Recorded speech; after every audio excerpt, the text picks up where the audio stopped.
வணக்கம். காலை நேர செய்திகள். முதலில் தலைப்புச் செய்திகள். மெகா கூட்டணியை மக்கள் மயப்படுத்த சஜித்தின் கட்சி திட்டம். நானாகவே பதவி விலகுகின்றேன்.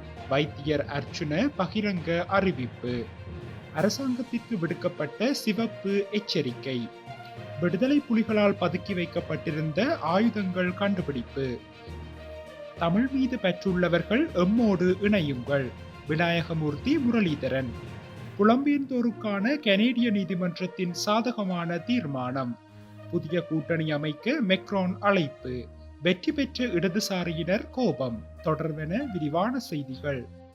ஜனாதிபதி தேர்தலுக்கான திகதி எதிர்வரும் 17ஆம் திகதிக்கு பின்னர் அறிவிக்கப்படவுள்ள நிலையில் ஜூலை இறுதிக்குள் மெகா கூட்டணியை மக்கள் மயப்படுத்துவதற்கு ஐக்கிய மக்கள் சக்தி திட்டமிட்டுள்ளது.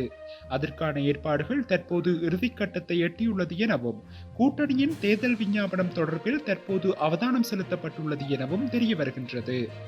அதேவேளை ஆளுந்தரப்பு மற்றும் இதர கட்சிகளில் இருந்து 10க்கும் மேற்பட்ட நாடாளுமன்ற உறுப்பினர்கள் புதிதாக ஐக்கிய மக்கள் சக்தி கூட்டணியில் இணைவார்கள் எனவும் அறிய முடிகின்றது. அத்துடன் ஜனாதிபதி தேர்தல் தொடர்பான அறிவித்தல் வெளியான பின்னர் தமிழ் தேசிய கட்சிகளின் ஆதரவை பெறுவதற்காக சஜித் பிரேமதாச நேரடி பேச்சுக்களில் ஈடுபடவுள்ளார் என்றும் அறிய முடிகின்றது. நீங்கள் என்னை பதவியிலிருந்து நீக்க வேண்டாம், நானே விலகிக் கொள்கின்றேன் என வைத்தியர் அர்ச்சுன தெரிவித்துள்ளார். இது குறித்து அவர் வெளியிட்டுள்ள காணொளியிலேயே இதனை குறிப்பிட்டுள்ளார். அவர் மேலும் கூறுகையில், விடுதலை புலிகள் என காணாமலாக்கப்பட்ட 44,000 பேருடன் என்னையும் ஒருவன் என சொன்னால் அது எனக்கு பெருமிதமே. அந்த வழியில் என்னை கைது செய்ய முற்படுவீர்களாயின் அதையும் தாராளமாக செய்து கொள்ளுங்கள்.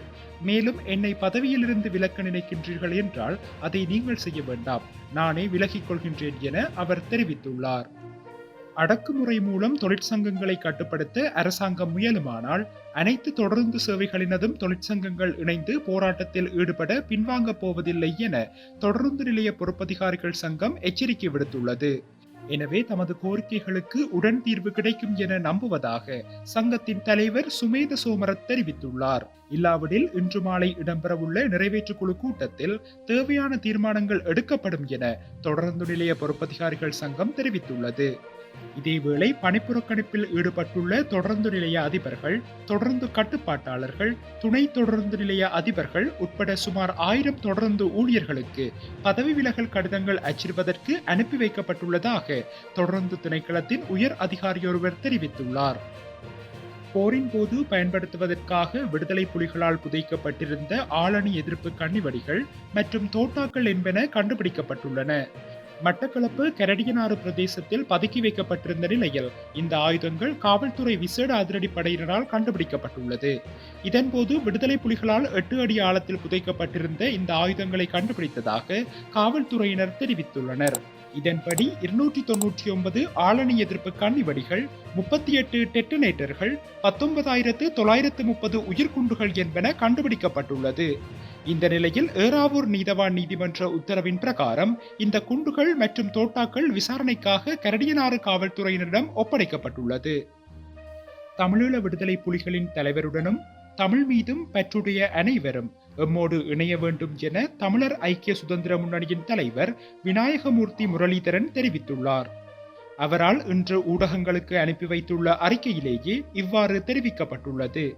அந்த அறிக்கையில் மேலும் தெரிவிக்கப்பட்டுள்ளதாவது: தமிழீழ விடுதலை புலிகளின் தலைவரால் இனங்காணப்பட்டு அரசியல் தலைவராக இருந்து இயற்கை எய்திய சம்பந்தன் தமிழ் தேசிய கூட்டமைப்பினை பொறுப்படுத்தி நடத்துவார் என்ற நம்பிக்கையில் கட்சி அவரிடம் கையளிக்கப்பட்டது.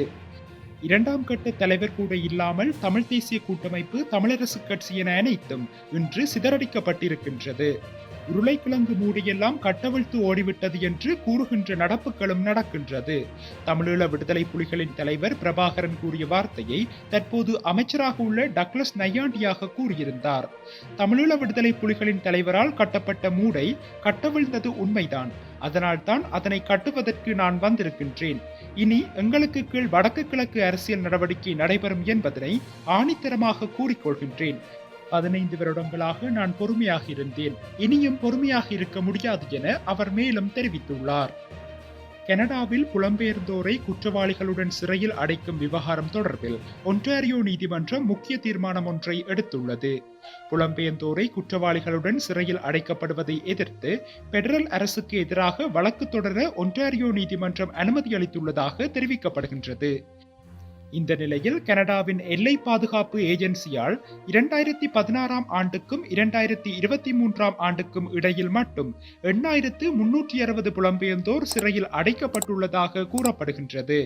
இதன்படி நீதிபதி பெஞ்சமின் க்ளூஸ்டின் புலம்பெயர்ந்தோர் குற்றவாளிகளைப் போல குற்றவாளிகளுடன் கைவிலங்கிடப்பட்டு ஆடைகளை களைந்து சோதனையிடப்பட்டு எங்கும் செல்லவோ யாரையும் சந்திக்கவோ கடுமையான கட்டுப்பாடுகள் விதிக்கப்பட்டு கொடூரமான குற்றம் செய்தவர்களுடன் சிறையில் அடைக்கப்பட்டுள்ளதாக தெரிவித்துள்ளார்.